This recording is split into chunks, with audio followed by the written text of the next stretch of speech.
Hello, everyone. Welcome back to the Aging Games podcast. I have my beautiful guest here with me today. I have Anne Bayford. Is that how you pronounce it? Bayford. Correct. It's lovely to be here. Thank I you. just wanted to make sure I get it right. And Anne has survived not one, not two, but three NDEs, which is absolutely mind blowing to me. And I've been looking for so long to have somebody on the show who could share their NDE experience. And then I came across your page on Instagram, and we've been following each other for a while. And Annie's also a medium. She's a counselor. She's helping other people with NDEs, and I've been following your journey, and I'm absolutely fascinated. So thank you so much, Anne, for being here. Oh, thank you. It's an honor to be here. I really feel like I feel really special that you chose me to have this conversation with. So thank you. Well, I think we found each other, and I think it was meant to be. So I'm sure it's going to be a beautiful conversation. Yeah. So, Anne, where do we start? Let's start with your personal experience. Like, what happened with the first NDE? Okay, so if I look back to the first NDA, what happened before that was, you know, now I was very science based in the beginning. Sorry, So Anne, let me just interrupt just for 1 second in case people don't know what an NDE is. Let's start with that, just in case someone's listening, like, what is this NDE? If it's a new good. concept for somebody. Yeah, no, good point. Good point. So it was a near-death experience. So I'd experienced three near-death experiences, and only 2 years ago I had also a seizure and a mini stroke. So that happened just 2 years ago as well. So I didn't die during that episode, but anyway. But going back to the first episode, before then I was very science-based. I was a counselor, and I just believed in science. And when I heard about near-death experiences or out of body, I just really didn't believe it, to be honest. I'd grown up as a child that had seen energy or spirit or something, but I wasn't too sure about it. Uh, so leading up to the experience of the first near-death experience, I was in a very toxic relationship, and like what people are doing today, I was very much into manifesting and about the universe, but not really believing. It's like putting it out there, like, yeah, okay, if it's really true, it will happen. And I was so unhappy in my really toxic relationship. It was with a covert narcissist, two children and busy mum. And I remember the day so well. I was busy in the morning trying to juggle everything as you do. And I got the children into the car, got them to school, playing music in the car, just trying to juggle everything. And then when I got them to the school gates, they were 5 and 7 years old. And I look back at it now, I feel awful and I'll never forget it. But I mean, there's so much guilt of being a parent and a woman anyway, and a mother. But literally got them to the school gate, and it was just kissing them on the forehead. And I was racing against time and sort of saying, look, I've got to go now, mum's got to catch the train. And their little faces, but my daughter's always sort of been an old soul. She's always sort of like sort of stepped in sometimes with her brother Nathan. I had postnatal depression as well, so when they were younger, so she sort of learnt to sort of step in, which is, again, I feel beating myself up. And I remember saying goodbye, kissing them on the forehead, and then sort of ushering them into school through the gates. And got the train. And it was a normal, typical day. There were no signs to me to sort of say, this is going to be an extraordinary day that's going to change your life forever. This is going to be the day that wakes you up and sort of makes you make that point in your mind, right, it's time to leave your partner. But, ordinary day at work, working in a community centre with lots of elderly people. And I remember, waving goodbye to them, and they were all, sort of see you in the morning, and it was just lovely. And then as I was walking out the office, I had to post a letter in a post box. And I was always, again, rushing about time, sort of thinking, got to get the train to get the children, pick them up from school. And, it's a boring train trip, so shall I get the newspaper? And I remember, as I came out of the office and I turned the corner, I was thinking, okay, if someone presses the light to go on the pedestrian crossing, I'll cross the road. If not, I'll go to the train station. And I just remember that day that I remember seeing someone pressing the button to say pedestrians could cross, and I could hear the bleeping.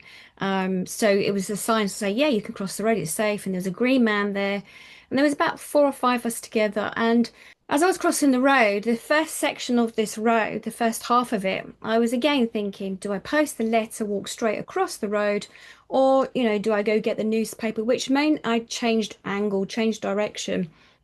And that actually saved my life. I didn't know at the time, but I was like questioning how we always do about life. Our subconscious mind is, given all these, scenarios and situations. And then I got to the middle part of the road on this island bit, and then I heard a voice, which was bizarre.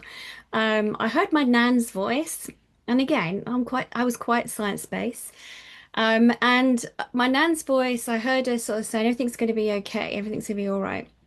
And I couldn't understand it, and I was like, "I don't understand what's going on." And all I heard was her saying to me, "Go and get your newspaper," which meant that I changed direction.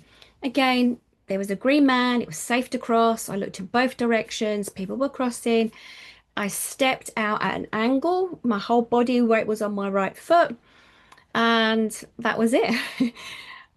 The van had come 40 miles per hour and it bumped into my body, and I went flying across the ground, 10 feet across the ground, and I ended up on my right hand side of my body.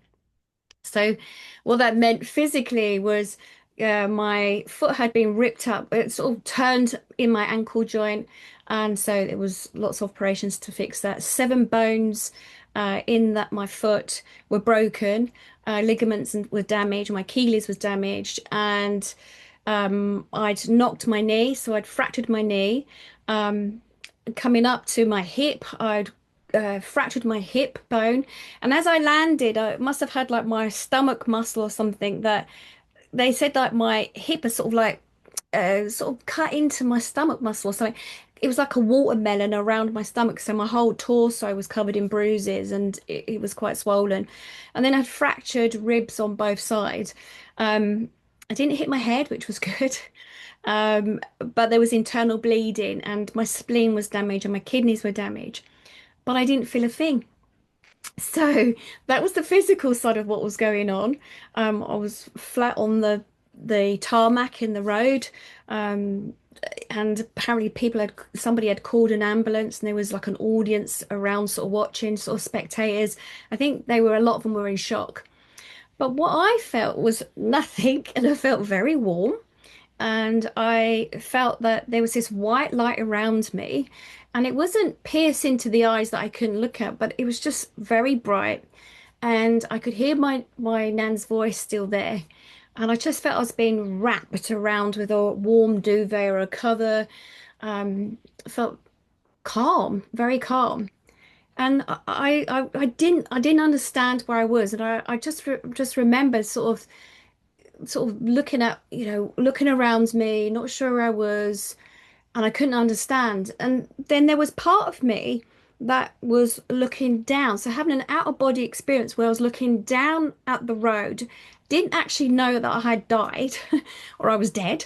I could see like spectators looking on, and I could see in their faces they were shocked. And my partner I was with for 32 years, his uncle was there, and I could see his face, and he looked really worried and shocked. And I was like looking at him thinking, I wonder why Peter's so upset. What's going on? So I could see that. I could see the mini bus that was coming out of the community centre with all the old dears in there, and they looked shocked, and they were looking out the window because obviously they had recognised me, but I didn't know it was my body. And then I could see my partner, my ex-partner now, walking very fast down to that location with his mum. And I could see that, and I still couldn't understand what's going on. Well, why did he look so sad? What was happening? And then spent a few moments in a lorry. I was listening to somebody. I was in the cab, and they were talking about how they delayed. There's going to be some woman's walked out in front of her van. She was going to be airlifted. I could hear how angry he was. He was swearing and shouting. I didn't know this person, and still didn't know it was me. But it was only when my partner put his hand on my head at the time, had his hand on my head, and then I could feel him sort of saying, "How am I going to cope looking after Nathan and Rebecca?" And then I just didn't feel any love coming from him. And but again, I could feel the head there, but I wasn't physically in the body. And so then I knew that that possibly could be me. And then I started questioning things around me where I was, 'cause I just didn't know where I was. So when I was there, I was told it's called the Hall of Souls at that time. And I was also sort of shown imagery. And for me, and I've learned now because I'm a teacher of it, but you'll see whatever you need to sort of understand what's going on for you. And so for me, it felt like I was in a giant library around me. There were so many books and tablets of information, electronic tablets, I suppose like an iPad, really, I suppose, but it's not an iPad. And it was just all information that was being given to me. And I just remember that I had to listen to the information because it was important. It was like like my soul, all my information about my soul journey. And I didn't believe in this before this accident, but it was like every lifetime I've lived before, you know, and I do past life regression work now, but it was at the time it was like showing me many lifetimes I'd lived and why I was here now and what was my soul contracts, you know, why I was with certain people, why I was with my partner who was toxic. They were telling me all this information. I remember being there and just all I kept on thinking is I've got to remember it, I've got to absorb it. I must remember this. And around me, it just felt very strange because I'd never seen anything like this in my life. But it felt as if they were like I only call them like beings because they didn't look human at all. And their shapes and imagery, their faces, that they were coming to me, and I remember looking down and I couldn't see their feet, and they were hovering around. And they like one had a cloak over his head, and I couldn't see his face, and I knew it was a he. But I was just told this information, and it just kept on coming in floods of information of what I was meant to do, what messages I was meant to bring back, how I was meant to help have others, how I wasn't meant to live a life where I'm not loved. Um, there was just so much information. I just remember thinking I need to cram this in. And I remember it's like blueprints, like an architecture that of a house or something, that a design. And I remember that was my life, and it was on layers and layers of it. And I remember it wasn't paper that it rolled out this scroll. It was like a flesh, like a skin, which sounds bizarre, but it was like my flesh or my skin. It was very strange. And going back to planet Earth as such, the paramedic had arrived, the ambulance had arrived, and I didn't again I didn't have any idea what was going on there. I remember I was just given loads of information where I was.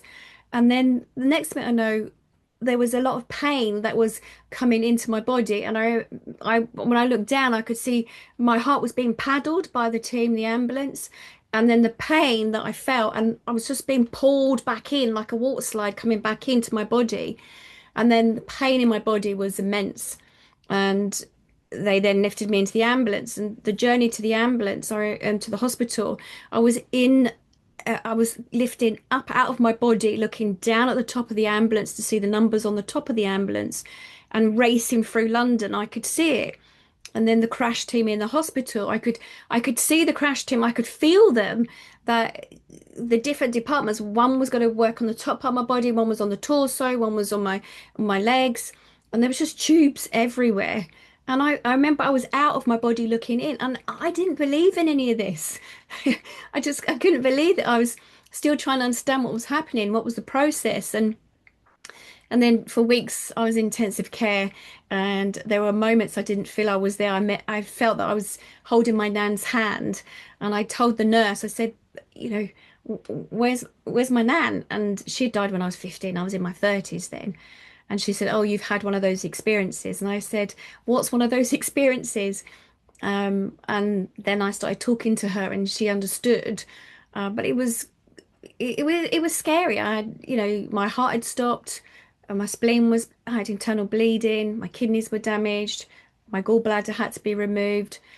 Yeah, I was in a bad way. It took 4 years to recover because I couldn't walk afterwards. I was in a wheelchair and had to learn to walk with a stick. So yeah, that was the first experience, the first near-death experience that changed my life forever, that made me felt that I don't have to be in a toxic relationship. I deserve something better than this. But it was that I want to say it's like an unconditional love, the feeling I felt when I was in source energy when I had that near-death experience. So yeah, yeah, it was brilliant. So, and did you feel like, how long did your heart stop for? I was told it was 6 or 7 minutes, 6 to 7 minutes. That's what I was told. I So didn't did have you to. feel like you left your body immediately at the point of impact? Yeah, because I didn't feel the car had hit me, and I'd heard my nan's voice, well, the van, and I heard my nan's voice before the van had hit me. So I heard an outside voice, and I was like, I was looking around and I couldn't see it, and I was like, don't be silly. She died when I was 15. I'm in my 30s. And then it was just, I was warm, and this white light was around me. I was in shock. I didn't know even know what that actually meant. So yeah, it was the strange. And at what point did you feel the connection back into your body with your soul? Like at what point did you return? Or were you kind of back and forth during this period while you were recovering and still in a lot of pain and going through the surgeries?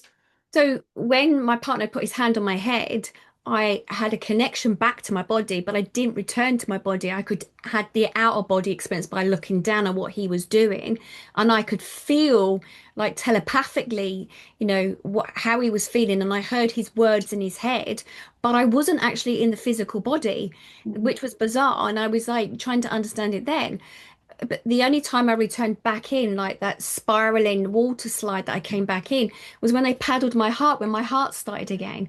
So they moved him away because I remember seeing the ambulance, the men that were there on the ambulance drivers were pushing him away, and they had actually paddled my heart, and I could see myself jumping back in, but I was out of my body at that time. And then I felt the pain as my soul came back into my physical body. But on the way to the hospital in the ambulance, I kept on having out of body experience. I kept on coming out of my body, and they said my heart had stopped a number of times on the way to the actual hospital itself.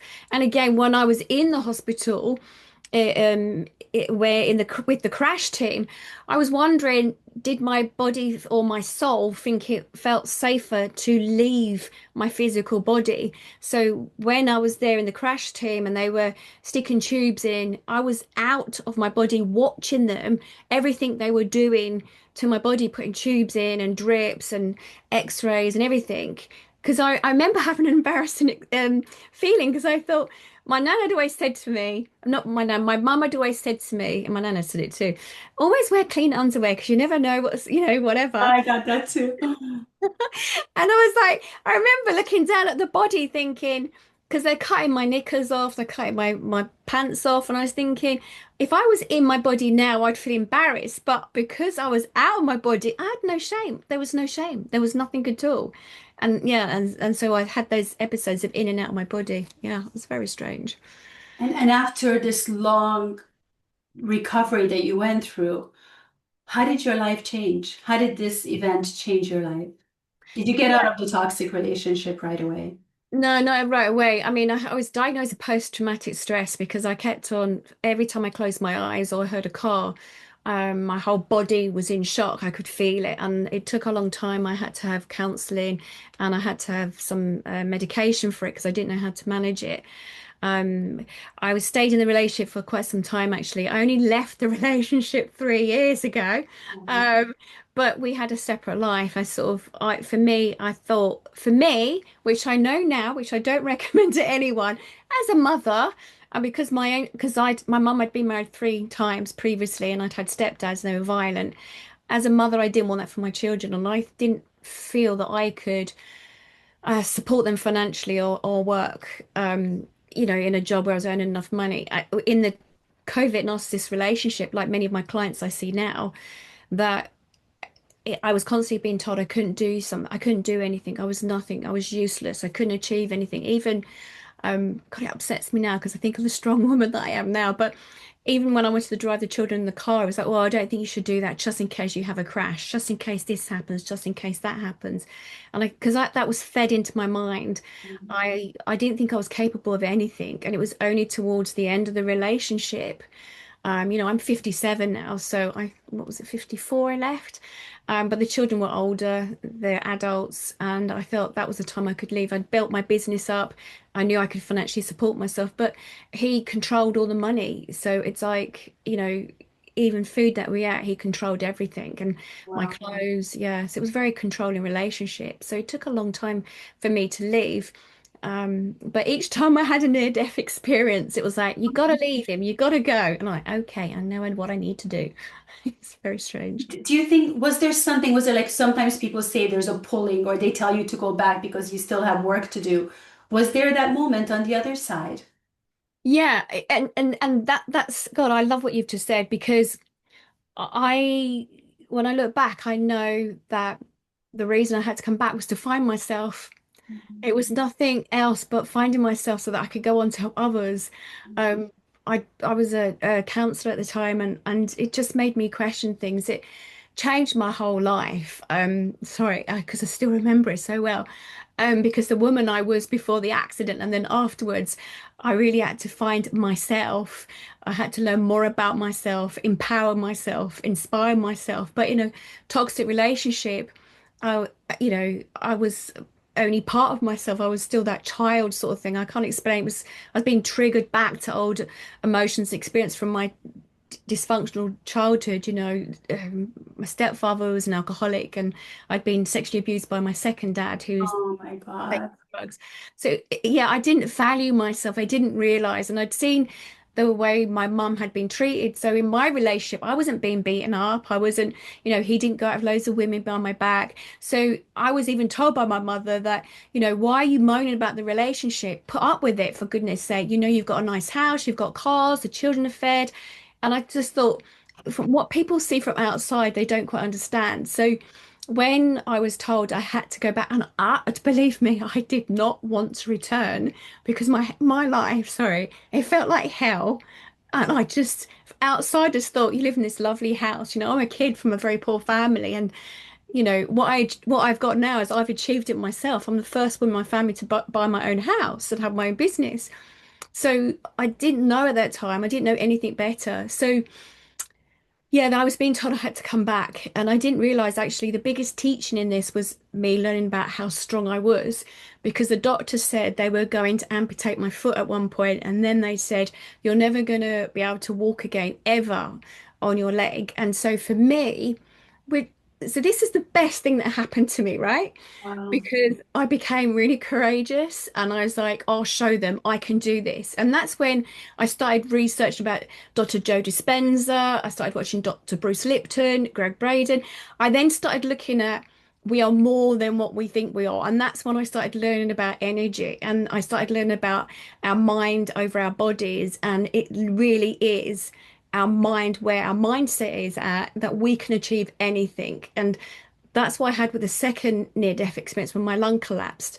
They diagnosed that I had bronchitis, and the scarring was so bad I had to live on oxygen at my home, and I became agoraphobic.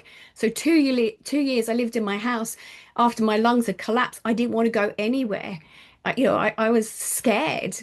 And then again, Was this related to the accident, to the previous no, accident? No, it it was was it unrelated. was a separate thing. A couple of years later, my lung, I'd had chest infections constantly. I had pneumonia as a child, and I didn't even know I had scarring. And they'd been treating me for asthma for years. Mhm. And then that day that my lung collapsed, it was very scary. I had an out of body experience. I'd experienced something else during that period of time, and agoraphobia for 2 years, because the doctors had said they diagnosed me. And again, I was like, okay, I am my label. And then I had to learn that no, I am not my label. And each day I pushed myself. I pushed myself outside of my house into my front driveway. And that was hard. And I'd come back in the house again. And then the next day it was a little bit further. And then the next day. And then till I built up my strength, and I did it. And that's why I watch your stuff, because I know this is not do you know what? The information you put out is so empowering, because if we have that information, that educational information there, and it's light-hearted at times, and I love that, then we learn about what our bodies are capable of. And I started learning how capable my body was. I brought up as a child that being put down and told I couldn't do this, I couldn't do that, and all the abuse. So as an adult, my sole lesson was to learn how strong I am, and how I then can go on to empower and help others, to inspire them in, just facilitating workshops and stuff that I do. So that second near-death experience, lung had collapsed. I was taken into hospital. again, a long recovery. And but I kept on learning. No, this is I've got to keep building myself up. And then the third time I went into hospital to have an operation, and a hospital I worked in as a consultant. And I went in, I remember walking into the operating theatre, had my pillow in my hand, and it was blue walls around me, and I was talking to the staff because I knew the team. And I was laying down, they put me to sleep, and then I remember I woke up and everywhere was white again. I was like, oh no, what have I Here done? we go again. I was like, oh no, what have I done? What have I done? And literally being approached by somebody on the other side saying, it's not your turn, you've got to go back. It's a gentleman, and I saw him and I saw his description, I saw everything about what he was wearing, Oh, who and it was? Did you know him? Was it familiar? it wasn't somebody I recognized, but I knew it to be one of my guides, like my spiritual team, my spirit guides. We all have guides to some degree. Like children, they see invisible friends. It's actually guides, that come to take care of them, look after them. And he said, you have to go back. You haven't finished. And then when I came back, I remember the bells ringing in the room and the anaesthetist looking over me going, you had us scared for a few moments there. And that time, I think it was 5 minutes they had said, 5, 6 minutes. My Wow. heart had stopped again. But yeah, I knew I had to come back. And again, that pushed me. That pushed me to make me think, right, what else is it I need to do here? Because each time I learned something about myself, and I was told that I had to continue with my training. And you know, when I was studying about psychic mediumship, it was just for a hobby. It wasn't, I didn't, I started seeing people walking through walls. I started seeing more people. I'd had a little bit of experience when I was younger. As a teenager, I was told, don't talk about it. People think you're crazy. But I sort of ended up becoming a psychic medium at one of the top colleges in the UK. So now I'm there as a consultant part time, and then I do this myself privately because it's like there's a very thin veil. It's like the messages come in, people come in, and they want to tell their loved ones that it's not scary when you die.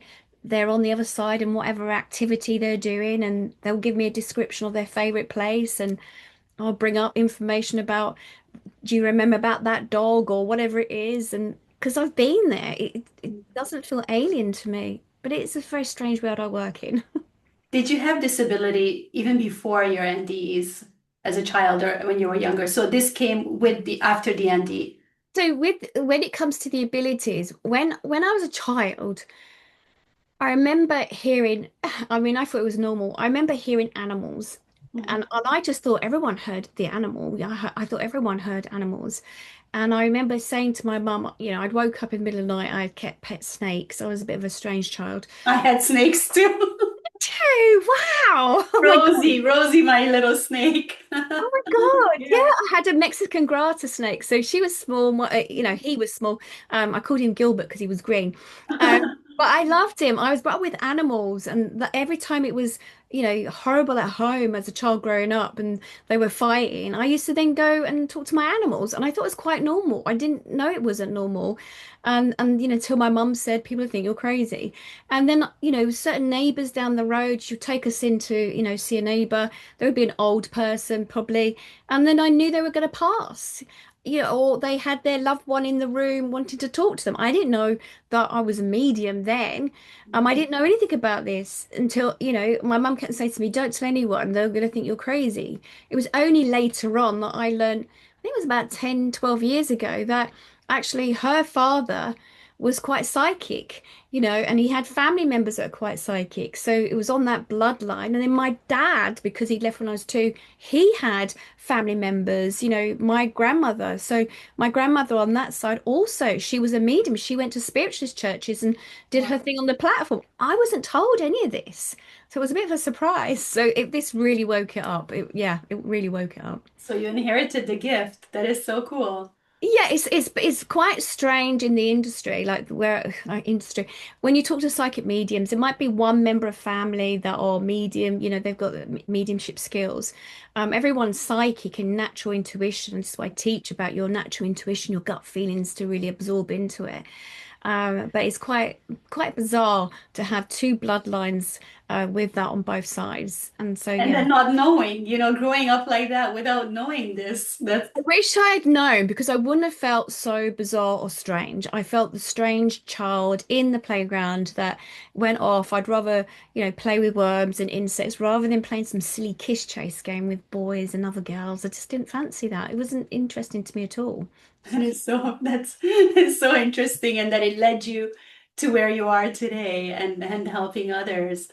And what do you think after the three NDEs? Where do we go? Like, what is the afterlife? What happens when we die? I love this question. Okay, I've learnt a lot since my grandchild has arrived. He's 15 months now. And Wow. one of the things that happened was when I held him when he was freshly born and he came to the planet, and he came home and I held him in my arms. I could see some images. I was picking up images from him. Now, he hadn't even opened up his eyes. He was literally a day or so old. And I saw him actually a couple of hours after he was born, but didn't get the messages then. But a couple of days afterwards, I went round to see him and I was holding him.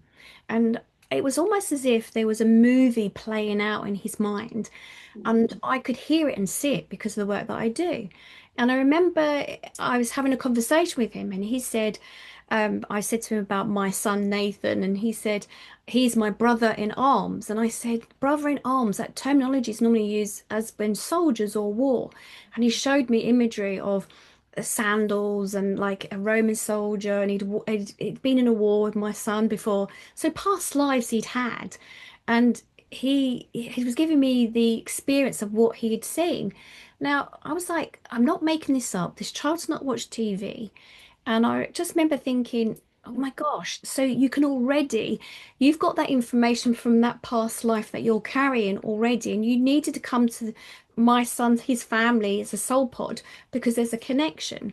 Now, he's taught me quite a lot, and he's 15 months old, doesn't speak yet, but I hear a lot of information. Now, the reason I'm sharing that is if you can imagine the best feeling you've ever had in your life. Now, where I went, I felt very warm, and the biggest feeling I felt was unconditional love. I'd never ever experienced unconditional in my life. I didn't know what that feeling was. It's a bit like even if you've been in a toxic relationship, how do you know what is a positive relationship, which is a normal relationship if you never experienced it? So I had never felt that unconditional love. And that feeling I felt when I was there was that white light, that unconditional love, that source energy, whether we want to say God or Allah or whatever we want to say, or the universal energy field, whatever. It's that feeling I felt I could do nothing wrong. I was going to be held, I was going to be loved for myself. And the feeling I felt was the same feeling I felt when holding my grandson for the first time. That unconditional love that I have for him. I would die for him. I would absolutely die for him. I would die for the birthing of my children as well. It's that very strong feeling you felt. And that's the feeling I felt on the other side, that I was so loved. Now, before my accidents and before I had the near-death experience, if I'd had a client come into me as a patient saying, I was a counsellor, saying to me that they'd had an out-of-body experience or near-death experience, I wouldn't have understood. I wouldn't have believed what they had said to me until I actually had experienced it. So for me, I used to think it was in the brain, that the brain kicks in somehow medically and creates this space. But I don't believe that. I believe myself that as a soul, we live externally also from ourselves. It's like this higher self. We hear this word randomly being spoken about, the higher self. And I believe that's the knowledge. Our soul has knowledge. And I believe in the world that we live in, that we don't always tune into our natural abilities, our gut feelings, that intuition. And it can be as simple as thinking of a friend and they phone you. It's like their energy self, like tentacles, like an octopus, is stretching out and you're connecting, you're picking up on that. Like when you walk into a room and there's been an argument or something's happened, you can sense it. Animals do it all the time, but we have sort of been disconnected from it because of the world that we live in. So for me, I feel that where we go is that source energy. It's like, yeah, speaking to some surgeons in the hospital I worked at, And they said when they were operating on the brain, you couldn't see where their dreams were, or the memories, or your experiences, or your personality. But we know when that person dies, that yes, they leave their vessel behind, but as a medium, their personality comes in. I've never met people before. I've done 11,500 sittings around the world now, globally. I help on murder cases. I help on cold cases. I find bodies, but I pick up on their personality. If I've never met them before, how do I know all this information? So it's held somewhere. So for me, I believe it's in the energy around us and this source energy, but it's that maybe we're not seeing it because a bit like we might be in a matrix or the Truman Show. We've got to Believe wake up. that. 100% I believe that. I just studied quantum biology last year. I became certified in it, and it really opened up a whole new world for me. And also the importance of the ether, you know, Yes. the ether around us. And this is something, they don't really talk about, and it's just empty space. But do you think that this is where all the information is held? Yes, I do. I totally do. Now, look, when I mentioned about the near-death experiences, and I was told by medical staff and medical teams, and this is what they knew, this is what the science, this is, there's research and everything they did, and telling me that I would never walk again, I'd have to have my foot amputated. But the will of that was like, no, I'm not gonna let that beat me. My own body was saying I can recover from this. I worked hand in hand with my body and going, no, I can do this. I used what Joe Dispenza did with his spine when he broke it. I saw the white light. Whether it's my imagination, it makes no difference. I walk, I jump, I swim, I ski, I do everything that I did before my accident. When my lung collapsed and they told me my condition that I wouldn't be able to live without oxygen and I had to stay in the house. No, that's not true. Each time I had a stroke, a mini stroke, 2.5 years ago now, that I had this stroke. I literally left my bedroom, walked down the stairs. Next minute, I collapsed. I was having a seizure. My daughter found me on the stairs. She got me to the floor, turned me over on my side. I was throwing up. I was shaking. It was really bad. And when I had the CT scan, they could see there was a brain bleed, a tiny brain bleed that I'd had. And I wasn't talking afterwards. I couldn't talk. I couldn't walk. My face had dropped. I didn't even know when I wanted to eat. I couldn't even go to the toilet on my own. 14 weeks later, right? I started doing yoga, making sure that my neuro pathways, the balance. I started learning Italian, again, verbal recognition. What else did I do? Roller skating.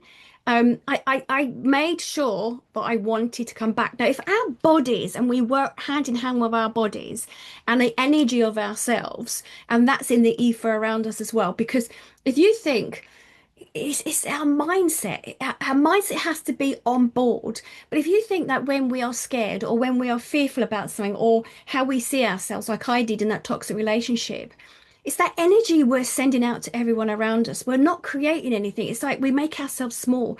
But the minute you start believing that you can change your world around you, your world begins to change around you.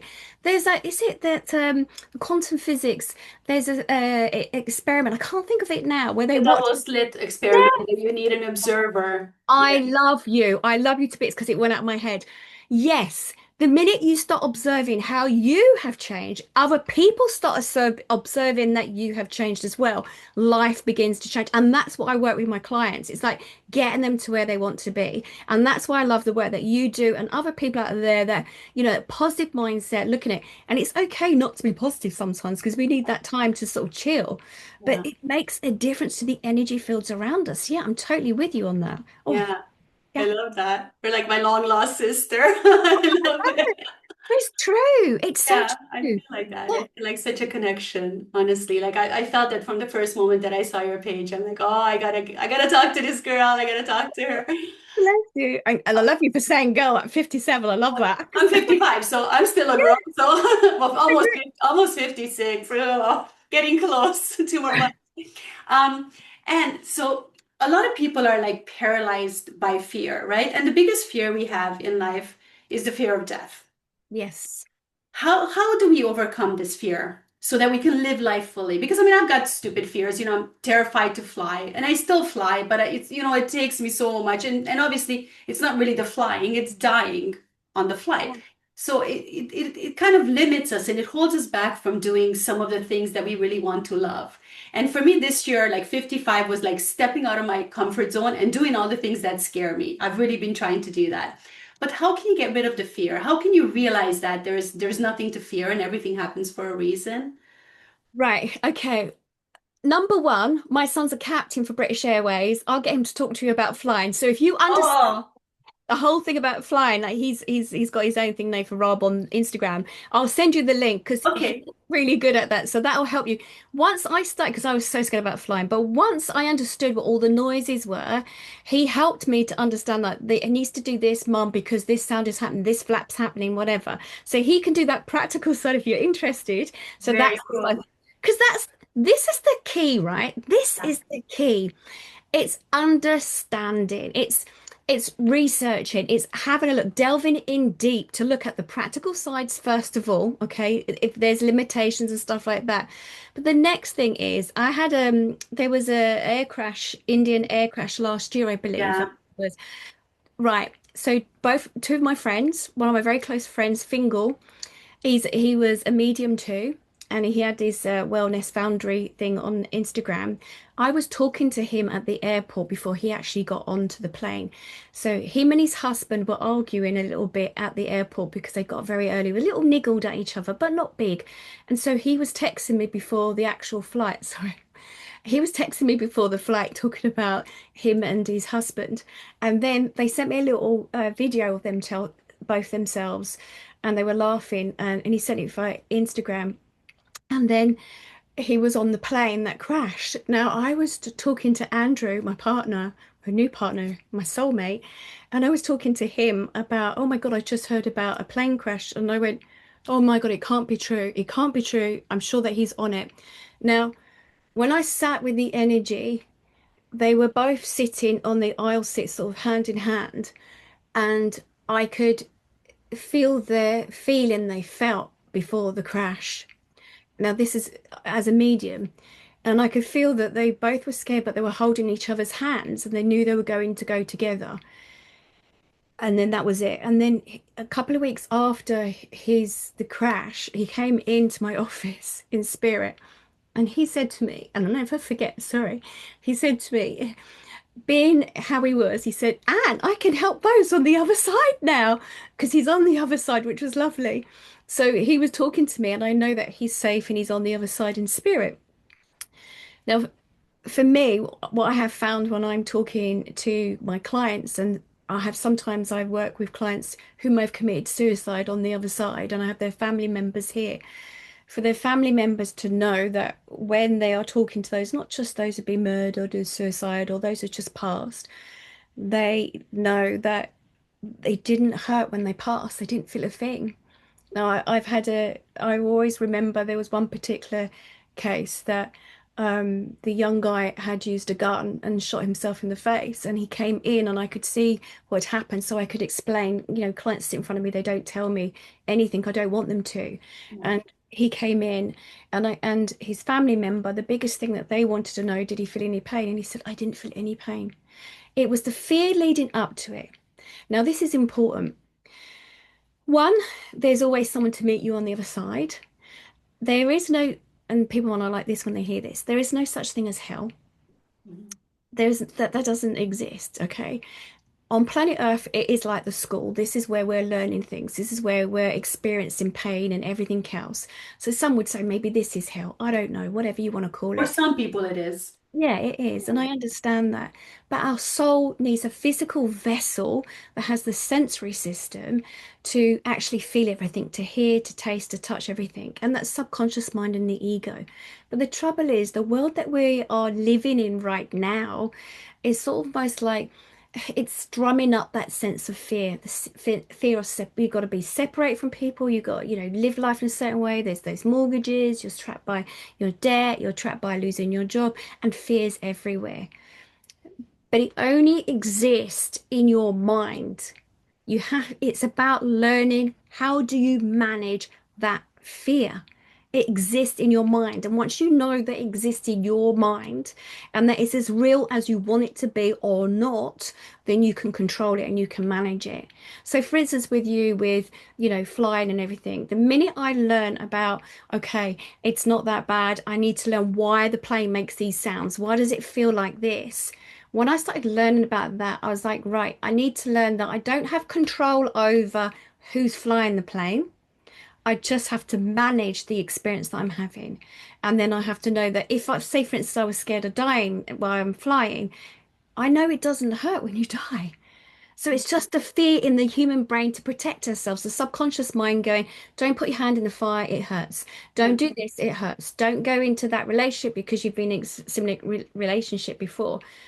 And even dating, me going back and dating again, and I'm about to get married hopefully next year. Wow, congratulations. And you said you found your soulmate. I found my soulmate. Yeah.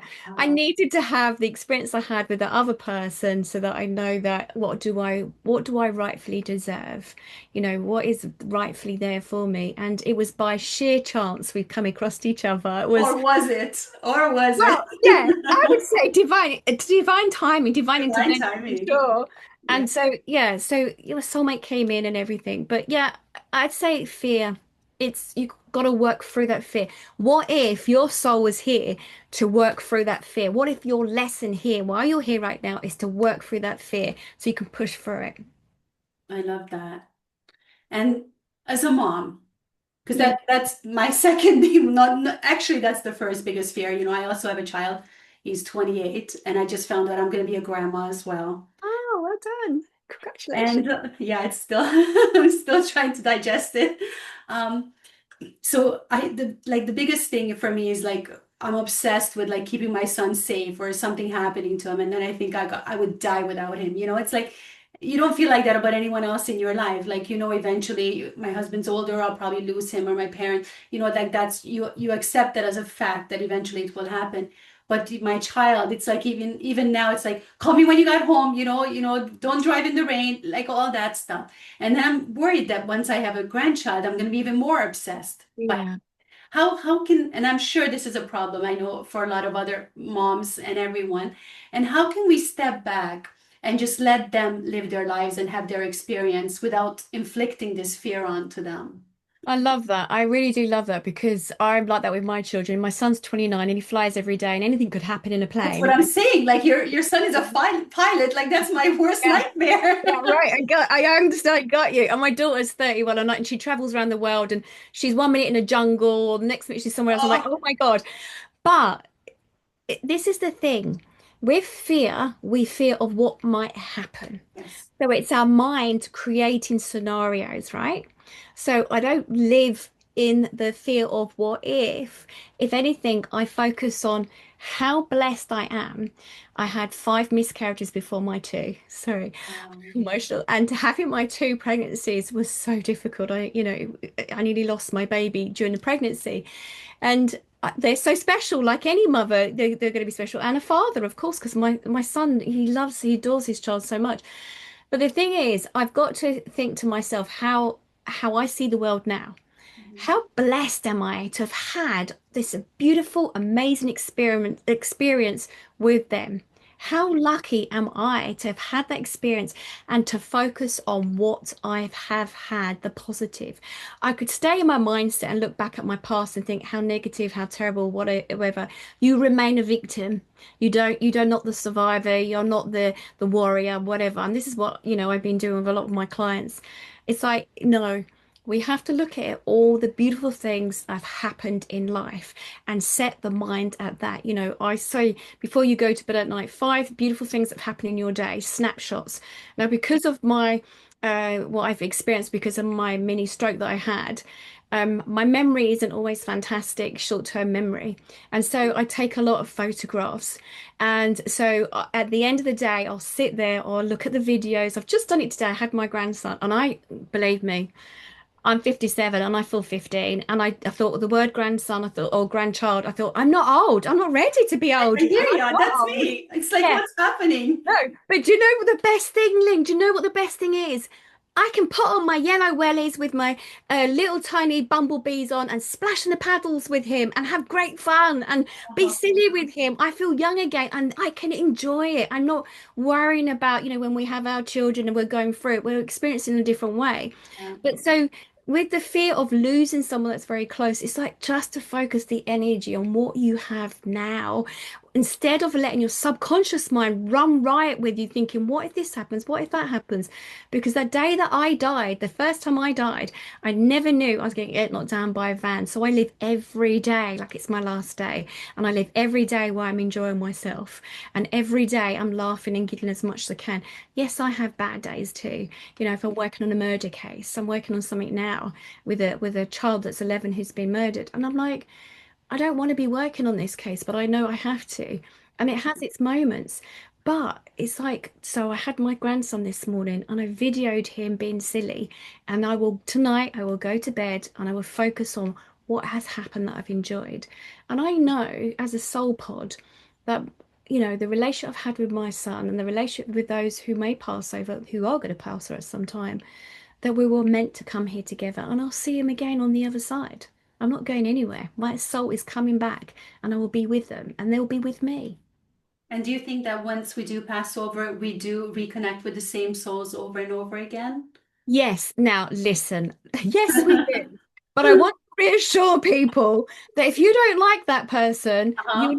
you're not actually going to see them on the other side. Oh, that's Or good. you'll have some space and there'll be like a sense of amnesia. So Mhm. that's why when we keep coming backwards and forwards each lifetime, we have that sense of amnesia. We'll forget how horrible they were, just so that then we can come in and experience it again. Because actually, those are our teachers. They're our biggest teachers. So the ones that are the worst people to you are our teachers, teaching us how to be strong and how we can move on without them. Yeah. And actually, what we want and what we do appreciate. Like you have your soulmate, and you would not have appreciated him the way that you do if you Right. didn't have that terrible relationship before. So, I mean, yeah, Yeah. it's definitely the Matrix, the Truman Show, and we're here to learn. I totally believe that. I feel that in the depth of my soul. Oh, I love that.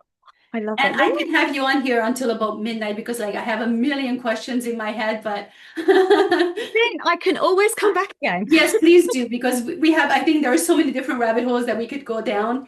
Yeah. And I'm sure my audience, they will love this topic. And it's so amazing because I've had so many guests who have gone from the scientific mind Yeah. to the complete opposite. Over and over again, this theme keeps coming up in my podcast. So this is so interesting. Yeah. And I just love the fact that, I was so excited to speak with you. And this is what this podcast is about, is to have these guests that get me so excited. And I'm so, thrilled that you came on and that we could share this, with my audience and everything. I'm so grateful for you being here. And wow, just absolutely mind blowing. Can't wait to share with my husband as well. And please tell our listeners how they can find you, how they can connect with you, where they can find more information if they want to work with you. Oh, lovely. Thank you. So, yes, so the website is www.annebayford.com. So if they want to work with me, there's loads of things they can have on there. I'm running courses, there's online courses, and any of your audience members that see this, if they wanted to, if they actually typed in YouTube 50, they'll get a discount of 50% off at the moment, any of the Oh, courses, because I want to give them to that so they can have a little look around. oh, Um, nice. I'm on Instagram. Yes, I've just discovered Substack and I'm enjoying it. So Oh I'm yeah, like, I'm not on there, but I love your Instagram thank page. I love you. it. So I'll look forward I'm to your post. oh, thank you. I'm just starting to write there because I've been asked to write my book so many times, and I think I need to write this book now. So on there, Instagram, YouTube, of course, as well, where you can find me under Anne Bayford, and it'd be absolute pleasure. And what you were saying earlier about those with the scientific mind, yes, we're waking up now. Because the planet of what's happened the last couple of years, they're seeing in a different way now. We don't want to be led. We want to rule and take out, do it ourselves now. Yeah. Absolutely. I'm with you 100%. Thank you so much again for being here. We'll definitely have to get you back. And thank you guys so much for watching this episode. And make sure you like and subscribe. We'll see you guys in the next one. Take care, everyone.